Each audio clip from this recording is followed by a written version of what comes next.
play the Madanga.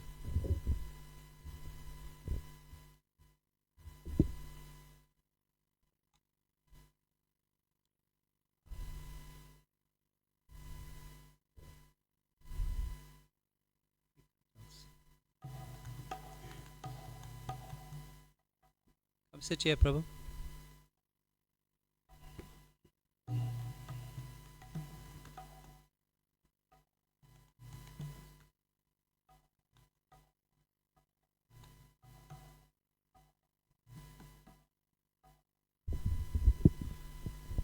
Hare Krishna. Welcome to the Srimad Bhagavatam class. Thank you very much to the temple authorities for giving an opportunity for my own purification. My attendance to the Srimad Bhagavatam class. One's heart is purified. One's misgivings are clarified also. So I appreciate that opportunity. Jaya Radha Madhava Kunja Bihari.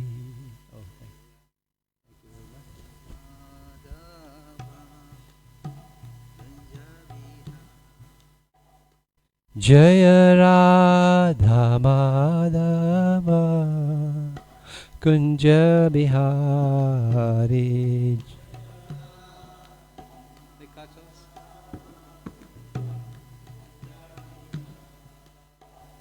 Jaya Radha Madhava Kunja Bihari.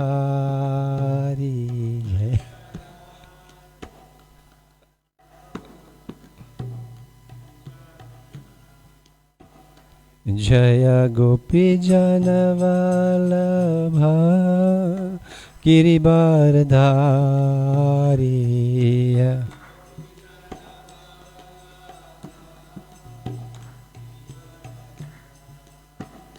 Jaya Gopi Janavalabha Giribardhari.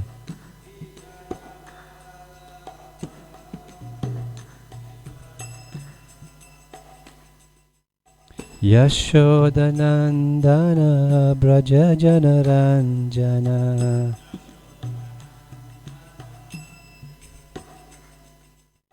Yashodanandana Braja Janaranjana.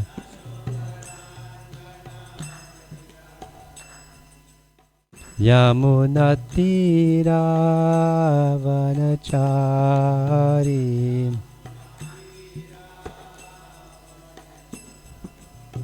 Yamunatira Vanachari.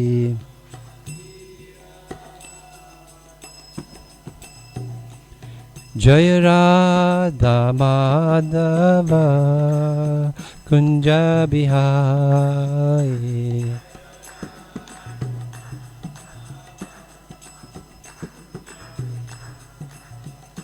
Jaya Radha Madhava Kunja Bihari.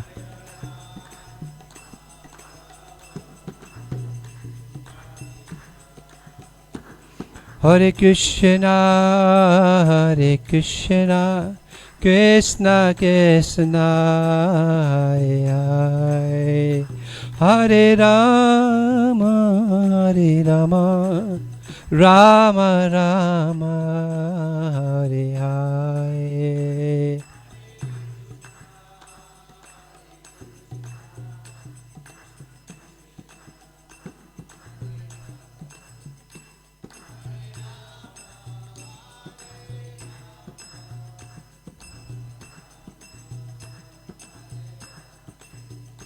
Hare Krishna, Hare Krishna, Krishna Krishna, Hare Hare, Hare Rama, Hare Rama, Rama Rama, Hare Hare.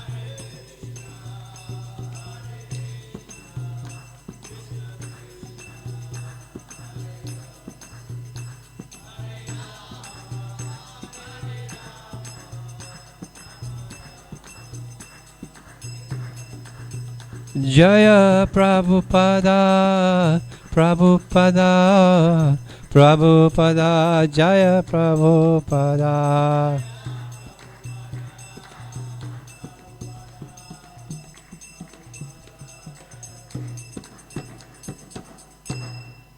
Shri Shri Radha Radhanath ki, Shri Shri Nitai Gaura Hari ki, Hari Naam Sankirtan ki, Jagat Guru Srila Prabhupada ki, Srimad Bhagavatam ki Jai.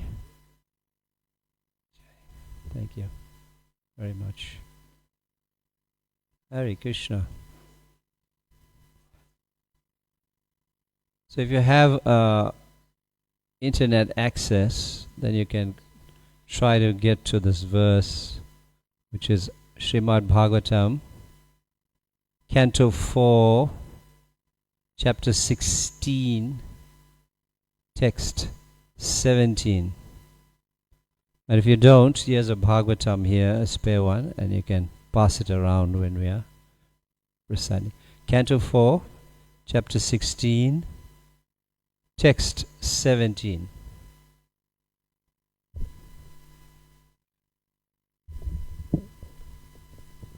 Bilama, may I trouble you for some cushions for you? Forward. Thank you.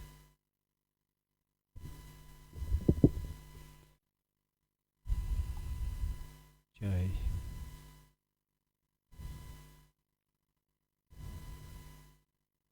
Om Jnanatimirandasya Jnananjana Shalakaya Chakshurunmilitam Yena Tasmai Shri Guruve Namaha.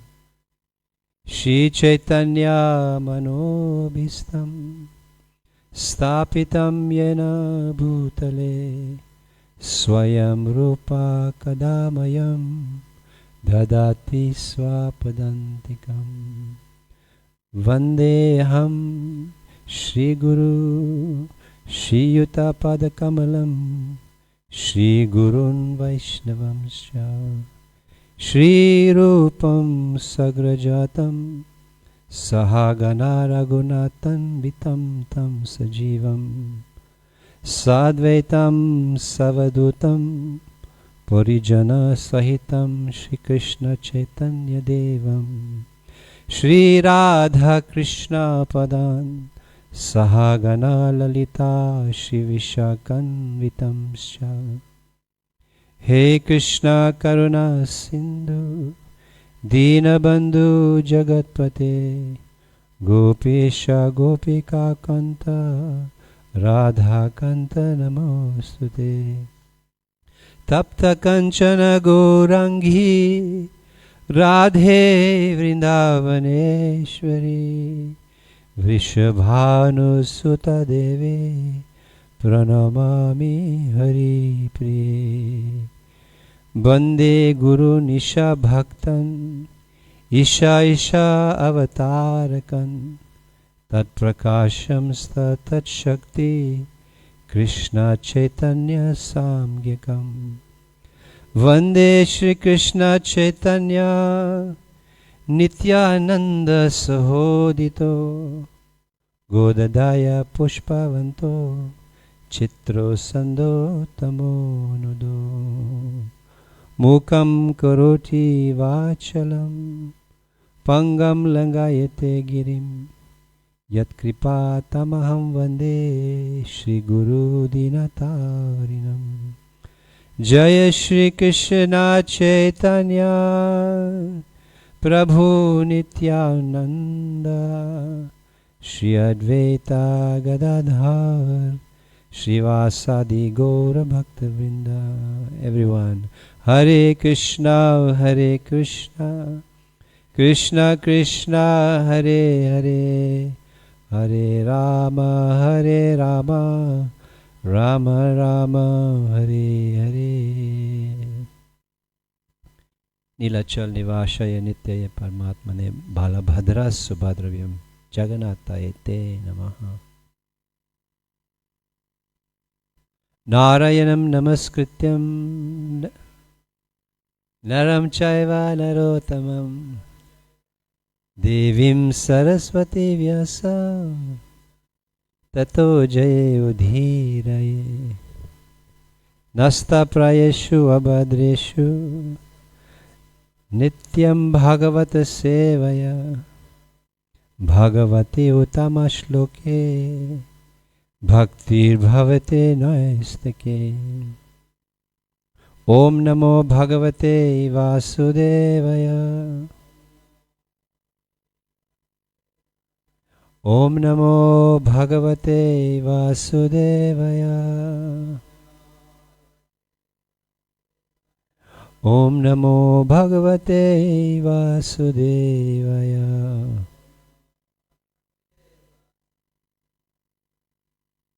Vancha kalpatarubhyascha kipasindubhyeva cha patitanam pavanebhyo vaishnavebhyo namo namah. Jai. So we are reading from Canto 4, Chapter 16 and Text 17. The historical background so far is that we are looking at the descendants, the genealogy of Swayambhuva Manu, coming all the way through Uttanapad, Shatarupa, and then Dhruva's descendants, King Dhruva's descendants, all the way to King Anga, and then Vena, and now Prithu. So the Canto 4 is called the creation of the fourth order. Now, this is an intriguing title for Bhagavatam, creation of the fourth order. And for a while we were trying to figure out, I remember we had a chat with Ram Govinda Swami Maharaj, and he was saying, creation of the fourth order, how to understand this. So, it can be understood in two ways at least that comes to mind. And one is the fourth order, the Sri Krishna is the supreme creator, followed by Lord Brahma. And then you have now Swayambhuva Manu, who's the reigning manager of a particular period in the Vedic cosmology called Manvantar. So Swayambhuva Manu, the third order. And then Swayambhuva Manu's descendants, his three daughters actually, Devahuti, Akuti and Prashuti. So that becomes the fourth order, because from there the creation has come in different levels and now mankind is expanding. Then there's also another interesting way to understand it. Srila Prabhupada is explaining, translating the Bhagavatam in terms explaining the creation and the stages of the creation, in which Sri Jiva Goswami is commenting in the purport. Atra sarga visargascha sthanam poshanam utya manvantara ishano katha nirodha mukti ashraya. So these are the 10 subject matters of Bhagavatam. Atra sarga visarga.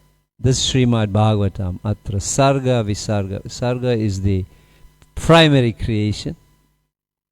Visarga is the secondary creation. So the primary creator is the Supreme Lord.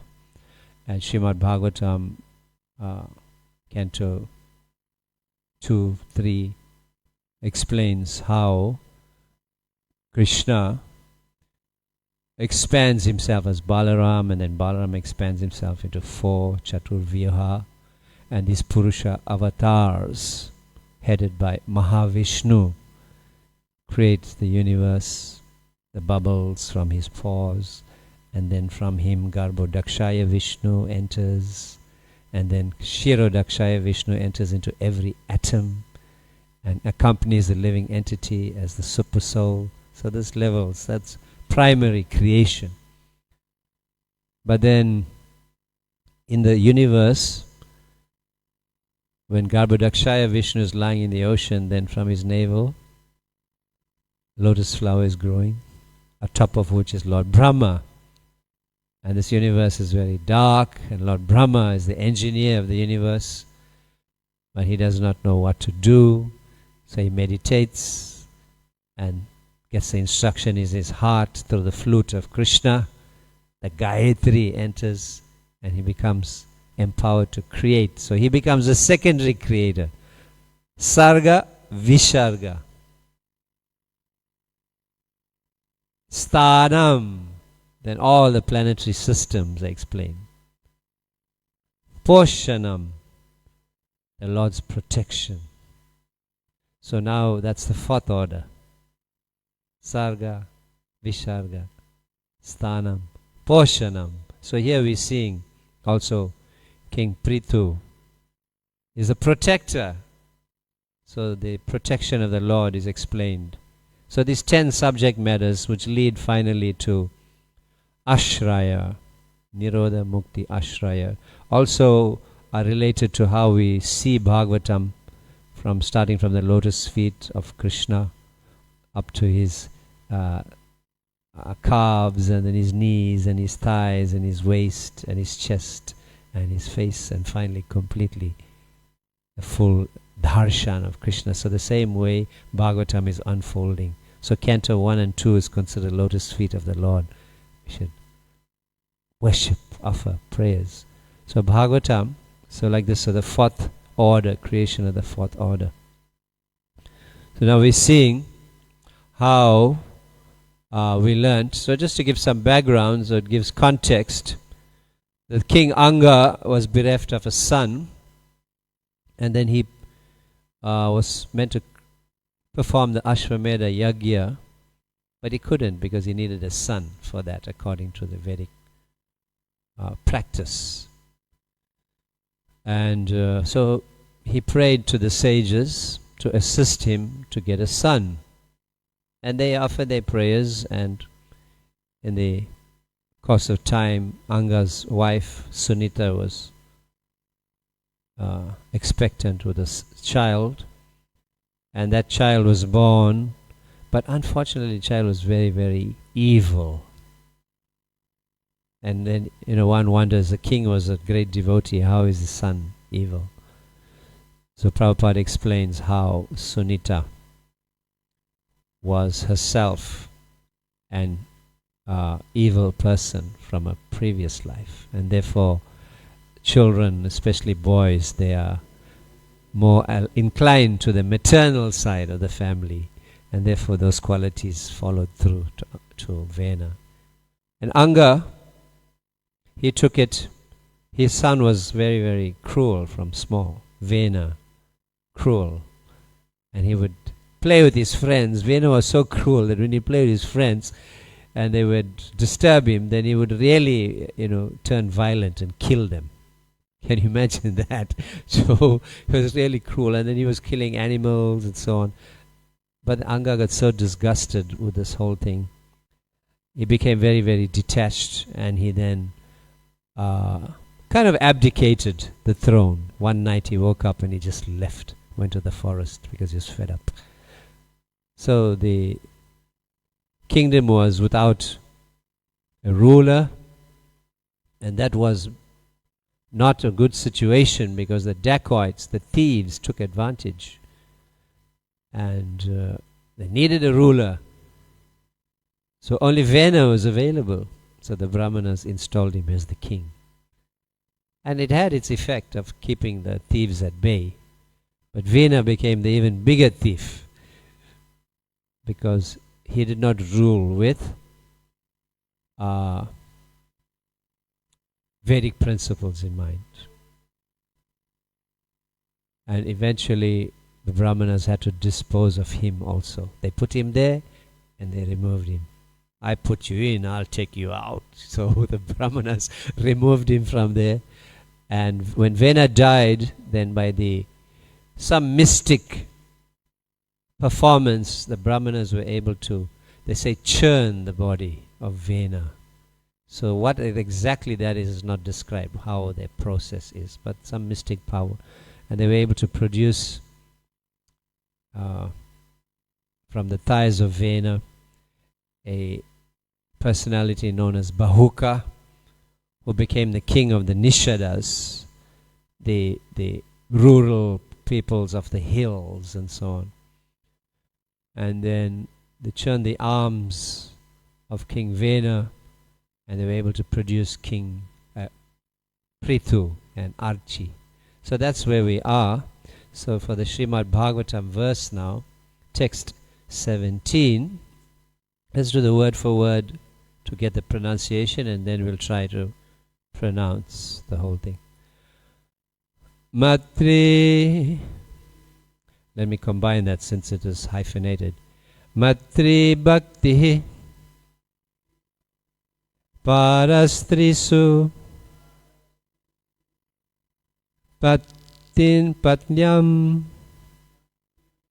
Ardha Ivatmanah Prajasu Pitrivat Snigdha Kinkaro Brahmavadinam Matri Bhakti Parastrisu Patinyam Ada Ivatmana Prajaso Pitrivat Snigdha Kinkaro Brahmavadinam Matri Bhakti Parastrishu Patinyamada Ivatmana Prajaso Pitrivat Snigdaha Kinkaro Brahmavadinam Matri Bhakti Parastrishu Patinyamada Ivatmana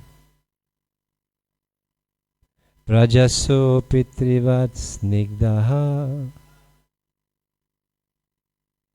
Kinkaro Brahmavadinam.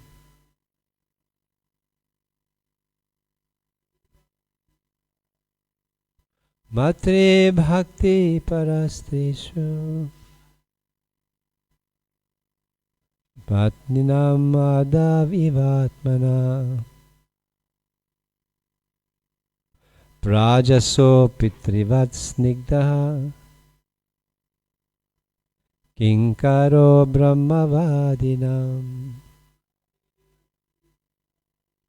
Matri Bhakti Parastrisu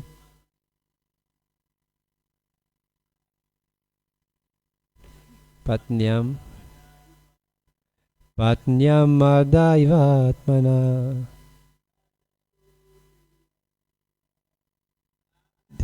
Pitrivat Snigdaha Kinkaro Brahmavadinam.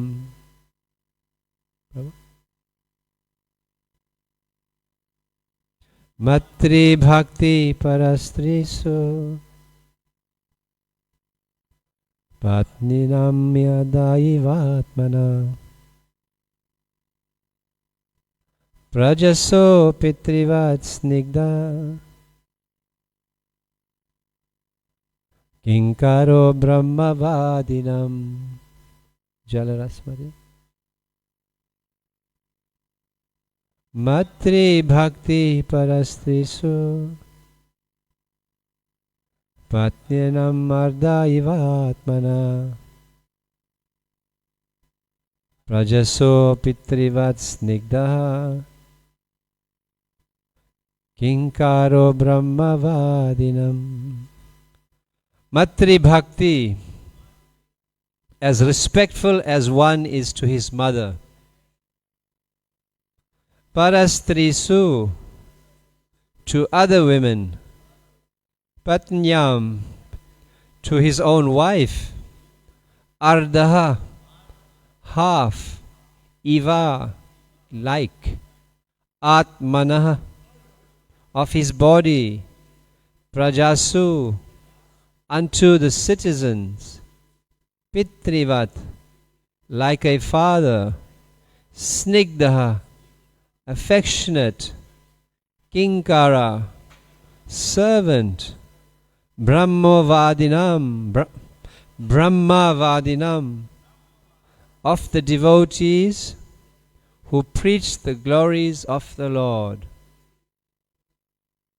The translation by His Divine Grace, A.C. Bhaktivedanta Swami Prabhupada, and the purport or commentary that follows. The king will respect all women as if they were his own mother, and he will treat his own wife as the other half of his body. He will be just like an affectionate father to his citizens, and he will treat himself as the most obedient servant of the devotees, who always preach the glories of the Lord. Purport. A learned man treats all women except his wife as his mother, looks on others' property as garbage in the street, and treats others as he would treat his own self. These are the symptoms of a learned person as described by Chanakya Pandit.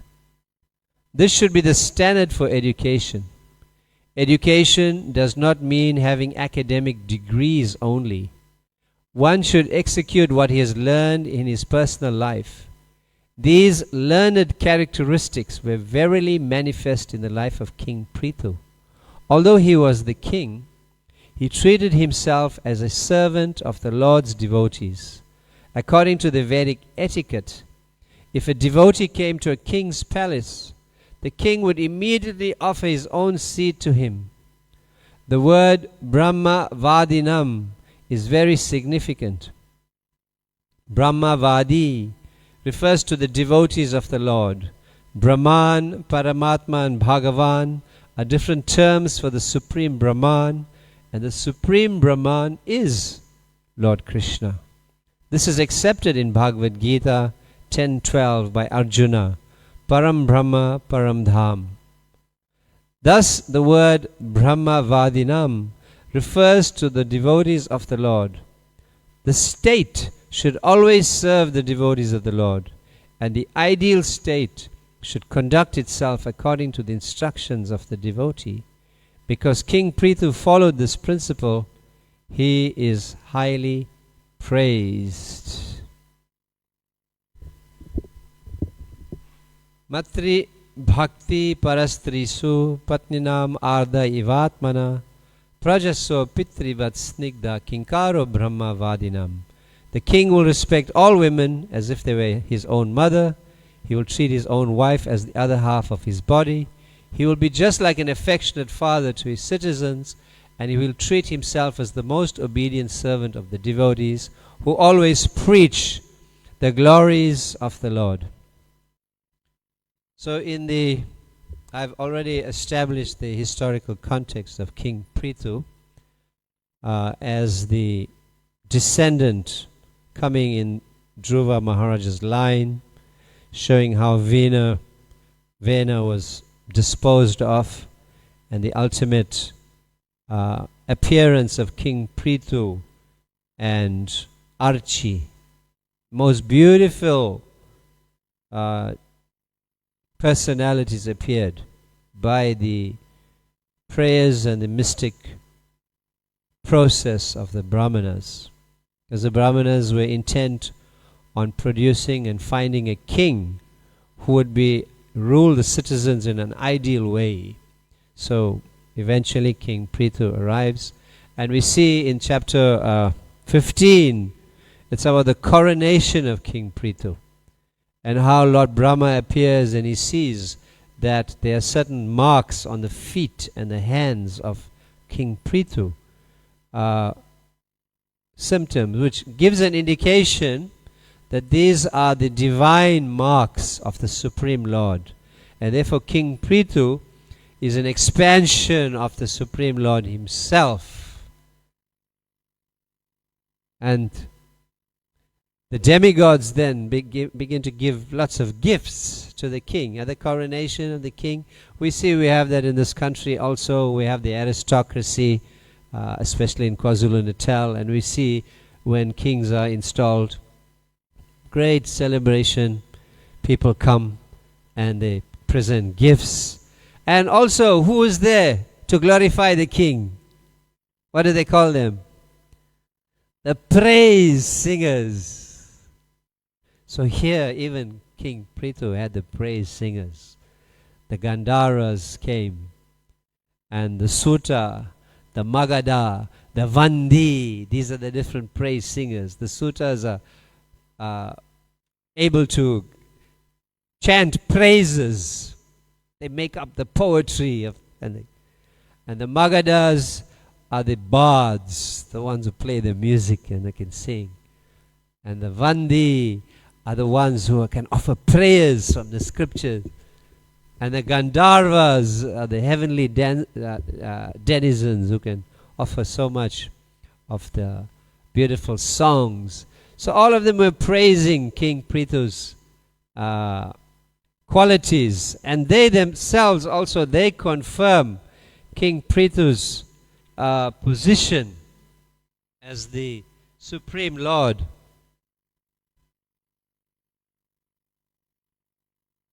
And King Prithu, his identity was confirmed. I'm just trying to find that very beautiful verse in which they say that to the king.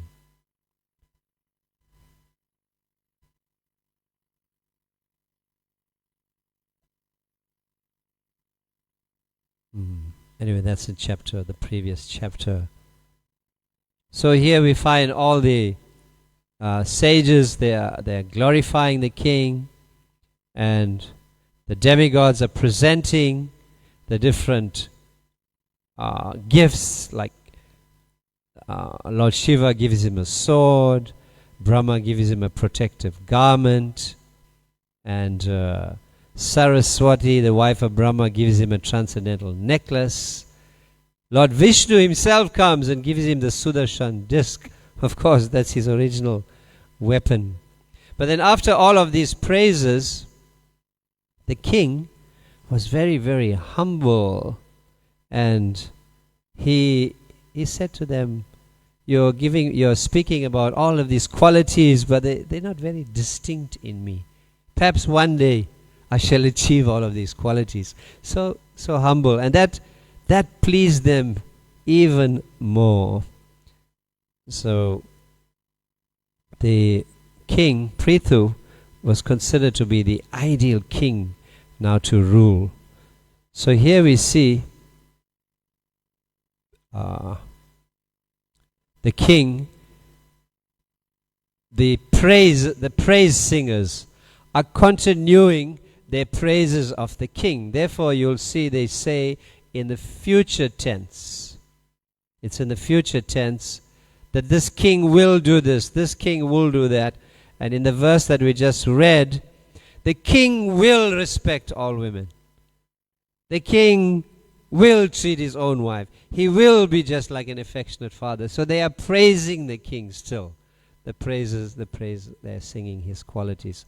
So here we can see in the purport, Srila Prabhupada says, a learned man will treat all women except his wife as his mother.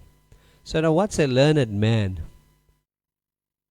Who is a learned man by your estimation? Any idea? A Mahatma. What does that mean? One who?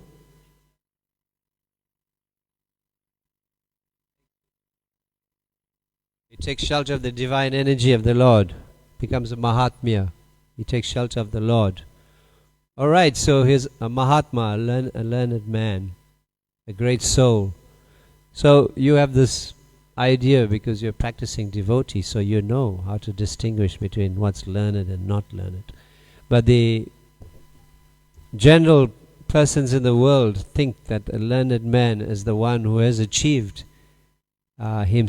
great things in the academic world, and he knows everything that's to be known about this material nature, or is very, very specialized in his field. So we become very, very enamored when we see. Of course, Krishna is giving everything. So from Krishna comes knowledge, remembrance and forgetfulness. So everything is coming from Krishna. So we can appreciate somebody's intellect and his achievement as being a feature of Krishna's mercy and opulence. However, if that person who has that quality does not acknowledge the Supreme Lord's mercy,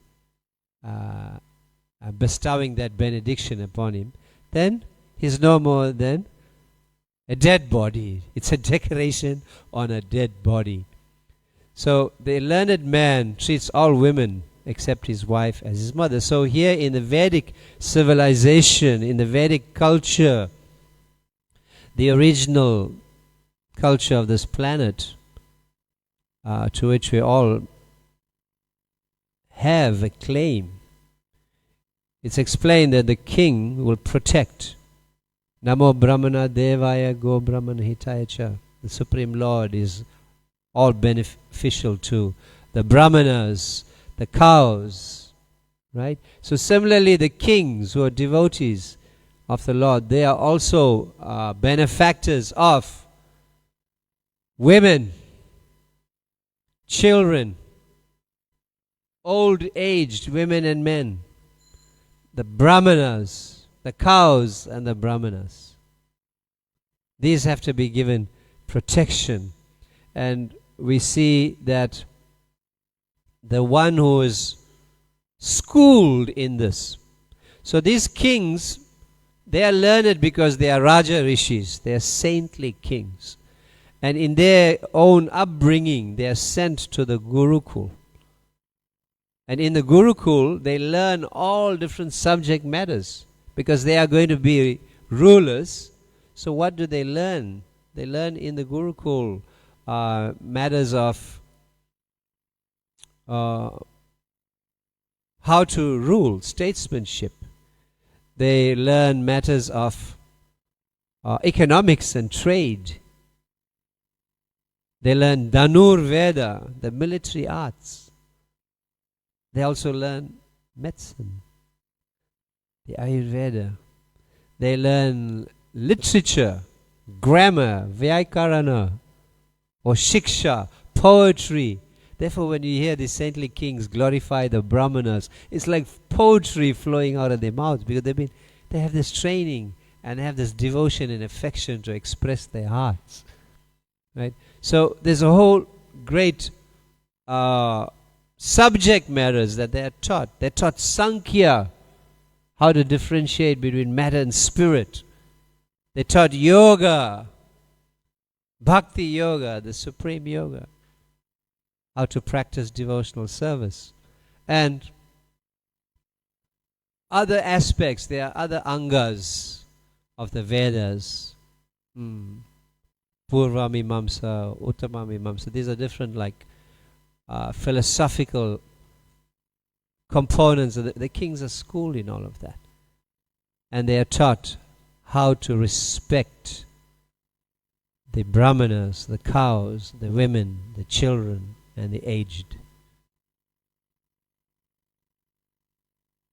The cows are respected because they give sustenance to society. The king he protects the women because when we say protects the women, because they are vulnerable. Children, old, women, they're all vulnerable sections of society and they need protection. Not only from violence, but the king himself is very established in the principles of the Vedic culture, and therefore he is able to empower all of them with the same knowledge. And therefore the women are protected in terms of their chastity. But in the academic world and in the modern society, etc., the independence that we see, granted the so-called independence, the so-called permissive society, is actually a very, very exploitative one. And the women are not protected. In fact, there's a statement somewhere Prabhupada said that the feminist movement, the women's liberation movement, is created by man. So he can exploit the women further. Because once they are liberated, then they can sit and have a drink with you and have a cigarette with you, and there's free sex. So you can just exploit them even more. So this is the type of independence we're seeing in the... So the chastity of the woman is the ornament of a woman, and by that she remains protected. So it is not a repressive system where the women's freedom is curtailed. No, in fact, in this verse, what is being said? The brahmanas, the praise singers, they are saying, he will treat his own wife as the other half of his body. So much for the so-called naysayers who say that the Vedic culture is repressive to women. He will treat his wife as the other half of his body. So half of your body, you can't treat half of your body well physically and not treat the other half well, because that is self-injurious. And you'll destroy yourself if you treat half of it badly and the other half of it. It's not possible. So similarly, it is self-injurious if the other half of your body, who is the woman, the mother, the wife, is treated unfairly and unequally. It's been declared here. He will treat his own wife as the other half of his body. So this is the learned man. He'll respect all women as if his own mother. So why would you do that? So the consciousness, the brahmachari is in Gurukul. So the Gurukul is designed in such a way that the young boys at the age of 5 are expected to go to the school of the Guru and live and train under him as menial servants. And by that service they please the Guru, who bestows upon them the culture and the knowledge, practice of devotion and the bhakti. Shrushrushru Shadadanyasa Vasudev Bhagavati. So the culture, Shushrushu, the culture is embedded in the heart. And then that way the youngsters, they develop this bhakti. But they're trained in celibacy.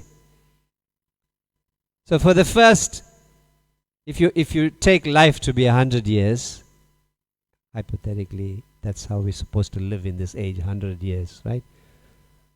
It was decreasing. 100,000 Satyug, 10,000, and then 1,000 Dwarpa Yuga, 100 now. So 100. So if you take 100 years, so the first 25 years is meant to be brahmachari life. And if you can continue as a brahmachari for the rest of your life, well and good. If you cannot, then the Vedic culture allows one to enter into household life, grihastha ashram. At 25, you take permission of your guru, enter grihastha. And if you've been practicing very, very well your celibacy, and you're in grihastha ashram, then you will be able to treat your spouse as an equal partner. And you will also be able to assist your spouse because you've been trained in menial service. And the wives won't have a problem then that my husband is just sitting on the couch doing nothing, right? So you will be assisting and there will be peace in the grihastha ashram. And furthermore, the brahmacharis are trained that they will see all the women as mother. And the guru, if the guru is a grihastha, like Krishna's Sandipani Muni was married to Gotamiya. So they treat her as their own mother, and she looks after them as her own sons' mother. So in that way they see, and they enter, and so that they are trained. The kings go to the same Gurukul. They are trained specially, as we see with the Pandavas, Dronacharya's Gurukul. The Pandavas, the aristocrats, were trained, but everybody was equal in the Gurukul, the Brahmanas, etc. But the differentiation in training was there, the military arts, etc. So to prepare them to become the next aristocrats. And they therefore they protect women. The king is trained, and one of the other things the king is trained in his coming up in his training, is the environmental stewardship, ecological stewardship, looking after the environment. And therefore that is another branch in which the king oversees the earth and protects the earth from its exploitation. No plastic pollution in that kingdom. The citizens are trained. So we see, speaking about mother, there are 7 mothers. That we have 7 mothers. Adi Mata, Guru Patni, Rajpatnika, Brahmani, Dhenu Dhatri Mata Pridvi. First one, Adi Mata, your own mother, original mother, Adi Mata. Guru Patni, the wife of the Guru. Rajpatnika, wife of the king. Brahmani, the Brahmanas, the females.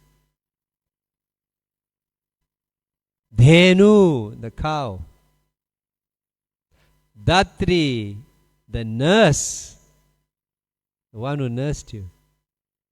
A Mata Pridvi, Mother Earth.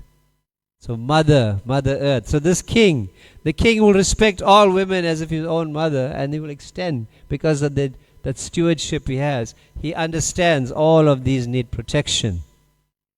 All of them need protection, and he respects each and every one of them. So when we say Mother Earth, then we should understand, yes, Mother, because she is benefacting us. Everything, the food, the water, living, the air we breathe, Mother Earth. And she's a personality. Mother Bhumi is a personality. Right? So I recall from my own experience that, I have a daughter. She's an adult now, but when she's little, then I taught that lesson. I said, this is Mother Bhumi. Your mother, you don't throw anything onto her. And I've never once seen in her whole life her throwing a piece of paper on the ground. So somehow or the other, by the mercy of the Lord, that worked. So we teach, if we teach our children from small, then you won't see in the traffic somebody open the window, throw a bottle out so blatantly, boom, right there. Or you're in the taxi, then the dirt is coming onto you, onto your car. Or people just walk nonchalantly, throw their plastic. We teach these things. And the king, the learned man, the king, like King Prithu, taught his citizens. The ideal kings do that. So here we're seeing this is an aristocracy, not a democracy, but in the ideal aristocratic state, the state should always serve the devotees of the Lord, Srila Prabhupada says. And the ideal state should conduct itself according to the instruction of the devotees. So a very important principle here we see that the kings, they would have a Brahmanical council. And the Brahminical council would advise them, or the king would have his own guru coming in the line of the Bhagavatas. And they would advise the king. So that if the king wanted to go to war even, he would take advice. What should we do? And so on. And the Brahmanas were broad-minded, practical, and they understood everything. They were Trikalagya, they would be able to see and advise kings. So we see in the example of Lord Ram, Vashishta Muni was the Kul Guru, the house guru. And then when the senior Vaishnav, Vishwamitra, came to take the king's children away, then Vashishta Muni deferred to the seniority of that. And then the king asked, my dear Vishwamitra, how can I serve you? What can I do for you? What can I give you? And Vishwamitra said, give me your two sons, Lakshman and Ram. So Dasarath was committed to his word, and he gave his sons. And those two sons were actually the Supreme Lord. It's a Leela of Lord Ram. And they were taken by Vishwamitra to vanquish the demons who were disturbing the Brahmanas. So all is good. Right? We see those kinds. You would find Yudhishthir Maharaj. Narad Muni would come to his palace. He would invite him to sit, offer the obeisances, wash his feet, give him a seat, offer him pleasant words, give him refreshment, place to rest. When they'd rested, then he would ask questions, and Narad Muni would speak. And we see in Srimad Bhagavatam is quoted now and then, Yudhishthir Maharaj speaking to Narad. So these king will respect all women as if they were mother, and he will treat his, and he will be just like an affectionate father to his citizens. An affectionate father sees to the welfare of his citizens. In the Ram Rajya, in the perfect state where the Supreme Lord is installed, and the king is a devotee, and in this case Prithu is expansion of the Lord, there will be perfection in all aspects in that state. There will not be any shortages. Everybody in the state will be serving the king and serving the Supreme Lord according to their qualities. Chaturvarnya Maya Shristam Guna Karma Vibhagasa. According to their modes of nature and qualities, they will be serving. The Varnashra Dharma system will have the Supreme Lord in the middle. Each one will serve. And the king will ensure that everybody is serving according to their guna and karma. And the brahmanas would be protected. And the king's attitude, this is amazing. He would see himself as the most obedient servant of the devotees. Of course, the king is not weak, is not meek. A Kshatriya has arrogance. Right? He has material opulence. But these Raja Rishis, they understood that everything was given to them by the Supreme Lord. And the Brahmanas were the mouthpiece of the Supreme Lord. And therefore they should serve and protect them. And the last important part is that the king will always preach the glories of the Lord. Nowadays, it's very difficult to find that. The Lord, the king is Brahmavadinam because he is a devotee of the Lord. And we're hard to find that. Therefore, the entire world is reeling from the exploitation and killing. Opposite to the civilized person, who is the learned man, is uncivilized. And the example is given also in Krishna book as Kamsa, Srila Prabhupada refers to that as Kamsa, who's the uncivilized person who is able to, on an instant, kill children, women, brahmanas, cows, citizens. All for what? For the sake of his own sense gratification. And these are what we're seeing in the world news.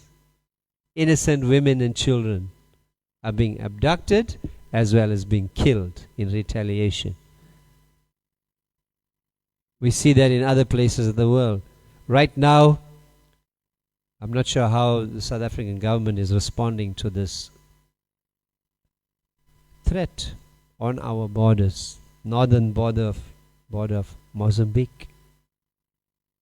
Terrorist cell has displaced 100,000 people, kidnapped children to turn them into soldiers, as 12 years old children, turn them into soldiers. 100,000 people displaced, not so far, just north of Mozambique. It's right there, coming. And this is the nature of the material world. Like a drop of water tottering on the edge of a lotus leaf. Anytime, it will fall. So, all the threats in our nature are there. So what will happen? Innocent women, children, old men, brahmanas, innocent citizens will all be killed and displaced, disturbed. But that is not to happen and will not happen under the stewardship, the emperorship of kings like King Prithu. So the Srimad Bhagavatam is giving us the understanding of what it will mean to re-establish rulers with spiritual principles, and how the citizens will benefit for their ultimate happiness and for their ultimate progress back to the spiritual world.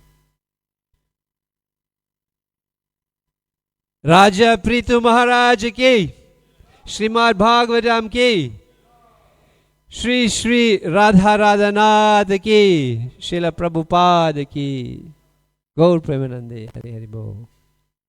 Thank you very much. I know it's time for your breakfast and all of that. By 3 minutes we're over. But if there's any question or comment, Hare Krishna.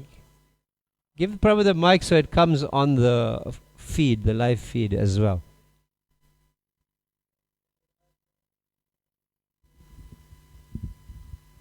Hare Krishna, Hare Krishna, Hare Krishna. Hare Krishna. Thank you. So I was just reflecting on, since life is going to be very difficult for me to say, but I'll say it. During COVID, I remember the president was standing there saying, our trusted scientists have said, blah, blah, blah, blah.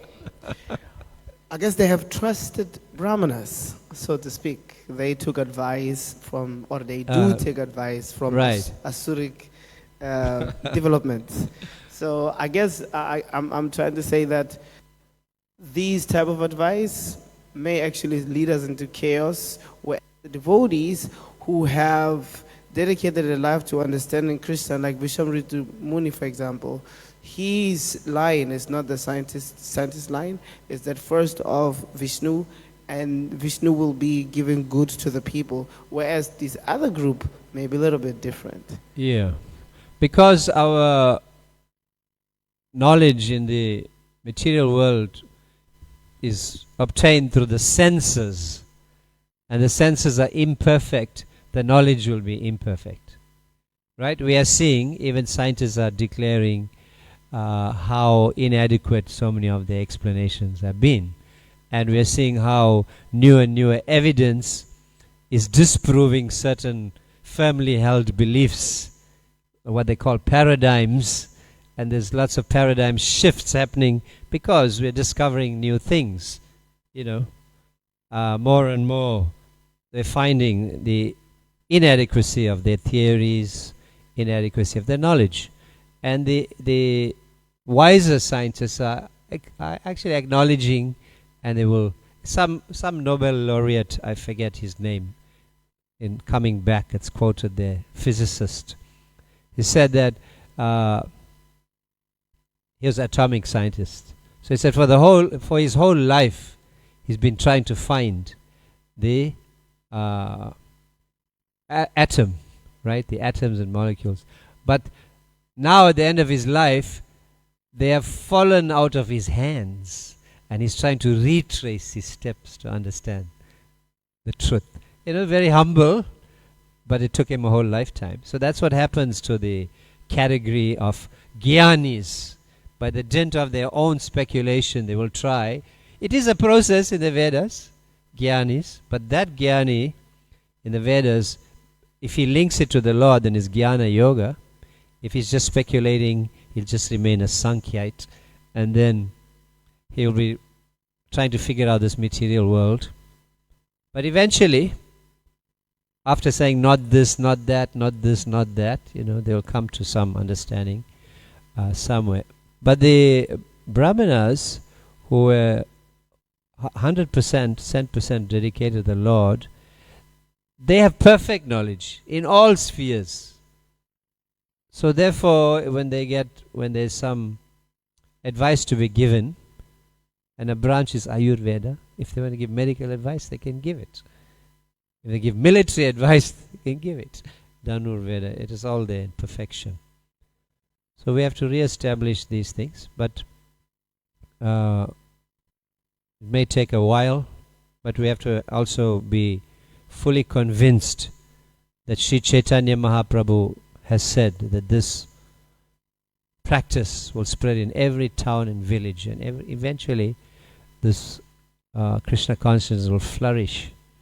10,000 years, golden age, will flourish everywhere. So even if things seem to be going awry and seem to be going against this Krishna conscious practice, but remember there's a Lord's plan, and it has to, when you sweep the carpet, the dust comes up. So the dust is coming up, eventually carpet will be clean. So in that way, we have to have this conviction, Krishna consciousness will flourish. But thanks for your comment very much. Hare Krishna, Jai Srila Prabhupada, Srimad Bhagavatam ki Jai, Shri Shri Radha Radhanath ki Jai, Shri Giri Govardhan ki Jai, Shri Shri Nitai Gaur Hari ki Jai, Srila Prabhupada ki Jai, Gaura Bhakta Vrinda ki Jai.